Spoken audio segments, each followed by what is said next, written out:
Okay, நம்ம இப்போ வந்து அடுத்து ரவுண்டு, ஃபிக்ஸு, பப் இந்த 3 ஃபங்க்ஷனும் எப்படி ஒர்க் ஆகுதுன்றது பார்க்கலாம். ஃபஸ்ட்டு இந்த ரவுண்டில் பார்த்தீங்கன்னா 0லேருந்து 0.499 வரைக்கும் வேல்யூ கொடுத்தோம்னா மைனஸ் ஆயிரும், அதாவது 0 தான் கிடைக்கும். இதே 0.5லேருந்து 1 mm ப்ளஸ் 0.6 0.7 எவ்வளோ இருந்தாலும் அது வந்து ரவுண்டு வேல்யூவாக 1 mmக்கு ப்ளஸ் ஆகிக்கும். ஃபிக்ஸை பொறுத்த வரைக்கும் அப்படி கிடையாது. நம்ம 0.99 இருந்தாலும் O1 மைனஸில் இருந்தாலும் அது வந்து 1 mm மைனஸ் ஆகிடும், அதாவது 0 ஆகிடும். 0.99 இருந்ததுன்னா 0 ஆகிடும். இது வந்து பார்த்தீங்கன்னா ஒரு O1 ப்ளஸில் இருந்தாலும் அப்படியே 1 mm ப்ளஸ் ஆகிடும். O1 இருந்தாலும் அது 1 mmன்னு காமிக்கும். ஓகேங்களா? அது எக்ஸாம்பிளுக்கு இப்போ ரவுண்டில் பார்த்தீங்கன்னா 10.499 அப்படின்னு கொடுக்கும்போது பார்த்தீங்கன்னா ரவுண்டில் ஃபங்க்ஷன் யூஸ் பண்ணும்போது பார்த்தீங்கன்னா நம்மளுக்கு வந்து 10 தான் கிடைக்கும். இதே 10.5 அப்படின்னு ரவுண்டில் யூஸ் பண்ணும்போது பார்த்தீங்கன்னா 11 மாறிக்கும். அதாவது இந்த இடத்துல 10.5 அல்லது 10.6 7 8 0.9 இருந்தாலும் 11 மாறிக்கும். இந்த இடத்துல 10.2 இருந்தாலும் அது 10ன்னு தான் காமிக்கும். ரவுண்டு ஃபங்க்ஷனை பொறுத்த வரைக்கும் இப்படி ஆகும். ஃபிக்ஸு பார்த்தீங்கன்னா இங்கே வந்து 10.99 இருந்தாலும் அதோட ரிட்டர்ன்ஸ் வேல்யூ பார்த்தீங்கன்னா 10 தான் கிடைக்கும். அதாவது 10.2 இருந்தாலும் சரி, 10.5 இருந்தாலும் சரி, 10.9 இருந்தாலும் அங்கே 10 தான் காமிக்கும். ஆனால் பப்பில் பார்த்தீங்கன்னா ஒரு O1 ப்ளஸில் இருந்தாலும் 10.01 இருந்தாலும் அது வந்து 11 காமிக்கும். இதுக்கு மேலே நீங்கள் 10.9 10.5 8 எவ்வளோ இருந்தாலும் அது வந்து 11 தான் ப்ளஸ் ஆகும். அதாவது 1 mm அப்படியே ப்ளஸ் ஆகிக்கும். இந்த ஃபிக்ஸில் 1 mm அப்படியே மைனஸ் ஆகிக்கும். இது 0.499 வரைக்கும் மைனஸ் ஆகும். 0.5க்கு மேலே அப்படியே ப்ளஸ் ஆகிக்கும். ஓகே, இந்த ஃபங்க்ஷன் வந்து நம்ம எதில் யூஸ் பண்ணுறோன்னு பார்த்தீங்கன்னா எக்ஸாம்பிளுக்கு நம்ம ஆர்பிஎம்மில் யூஸ் பண்ணலாம். இந்த ஆர்பிஎம் வந்து இப்போது ரெகுலராக நம்ம போடுற கால்குலேஷன் பார்த்தீங்கன்னா n = V × 1000/πd ஆர்பிஎம் கண்டுபிடிக்கிறதுக்கான ஃபார்முலா. ஜாபோ டயமீட்டர் 88. நம்ம இப்போ கட்டிங் ஸ்பீடு வந்து 280 கொடுத்துருக்கோம் × 1000.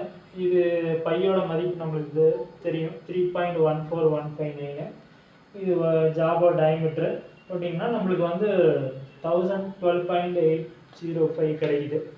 இப்போ வந்து நம்ம 0.8 அப்படின்னு சொல்லிதான் நம்ம ஆர்பிஎத்தில் கொடுக்க முடியாது. ஒரு ரவுண்டு வேல்யூவை தான் எப்போ கொடுப்போம். இப்போ அதுக்கு வந்து நம்ம இப்போ ப்ரோக்ராமில் யூஸ் பண்ணுறது எப்படின்னு பார்க்கலாம். ஃபஸ்ட்டு ப்ரோக்ராம் நம்பர் எழுதிக்கலாம். ஃபஸ்ட்டு ஒரு வேரியபிள் எடுத்துக்கலாம் as 100 ஈக்குவல். இப்போ நம்ம வந்து இங்கே கொடுத்த ஃபார்முலா அப்படியே டைரெக்டாக நம்ம இங்கே மேக்ரோவில் கொடுத்துக்கலாம். as 100 = 280 × 1000 divide 3.14159 × 88. ஓகேங்களா? அப்போ இப்போ இந்த as 100ல் பார்த்தீங்கன்னா இந்த மதிப்பு இருக்கும். இதே நம்ம இப்போ அடுத்த லைனில் வந்து ஃபிக்ஸ் யூஸ் பண்ணுறோம். அதாவது இந்த ஃபிக்ஸ் எடுத்துக்கலாம் எக்ஸாம்பிளுக்கு. இப்போ நம்ம மறுபடியும் as 100 யூஸ் பண்ணலாம். ஆனால் வேல்யூ மாறது வந்து நம்ம தெரிஞ்சுக்கணும் அப்படிங்கிறதுக்கோசரம் as 101 கொடுத்துக்கலாம். ஓகேங்களா? கொடுத்துட்டு ஃபிக்ஸு ஈக்குவல் ஃபிக்ஸு இந்த வேரியபிள் as 100 கொடுத்துக்கலாம். அப்போ இந்த ஃபிக்ஸு வந்து ஏற்கனவே இந்த வேல்யூ 1012.805 ஃபிக்ஸ் கொடுக்கும்போது என்ன ஆகுன்னா அப்படியே மைனஸ் ஆயிரும். மைனஸ்னால் அப்போ as 101 என்ன ஆகுன்னா 1012 மாறிக்கும். 1012.0 ஸோ இதை வந்து நம்ம இப்போ ஆர்பிஎம்மில் ப்ரோக்ராமில் கொடுத்துக்கலாம். N1 G30 U0 W0 கொடுத்து G50 நம்ம கான்ஸ்டன்ட் சர்ஃபேஸ் ஸ்பீட் கொடுத்தோம் இல்லைங்களா, G50 S as 101. அடுத்து G96 கட்டிங் ஸ்பீட் எவ்வளோ கொடுத்தோம், 280 கொடுத்துருக்கோம். 280 M3 ஓகேங்களா. ஆர்பிஎம் இங்கே கொடுத்தாச்சு, அதாவது ஃபிக்ஸ் ஃபங்க்ஷன் வந்து நம்ம யூஸ் பண்ணியிருக்கோம். அடுத்த லைனில் எப்பவும் போல் ப்ரோக்ராம் பண்ணிக்கலாம். T01 G0X position. ஓகே, இப்படியே அடுத்தடுத்த லைன் நம்ம ப்ரோக்ராம் பண்ணிக்கலாம்.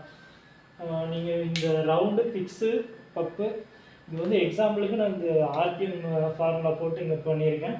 நீங்கள் வேறு ஏதாவது கால்குலேஷன் போடும்போது அதை யூஸ் பண்ணிக்கலாம். ஓகே, நம்ம அடுத்தது என்ன ஃபங்க்ஷன்னு பார்க்கலாம். இதை அப்படியே நம்ம வீடியோவில் அந்த மெஷினரியும் ப்ரோக்ராம் ரன் பண்ணி பார்த்துடலாம்.